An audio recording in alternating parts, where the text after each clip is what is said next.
Sang ihing ka pa mga kaisla, good news ni para sa aton. Nagpagawas na po ang atong pinalanggang Asnar Shipping Corporation para sa atong informasyon nga atong magamit yon.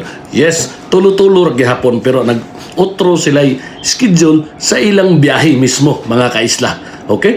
From Kawit, Medellin, Cebu to Santa Fe, Bantayan Island, ang ilang schedule is 6:30 AM, 10:30 AM, and 11 PM. But gikan sa atong isla, Santa Fe to Kawit, 1:30 sa kadlawon. Kung sino itong ganahan mo sa'yo, ara sila schedule 1:30 AM mismo. Then second trip nila is 8:30 AM, then last trip nila is 12:30 PM.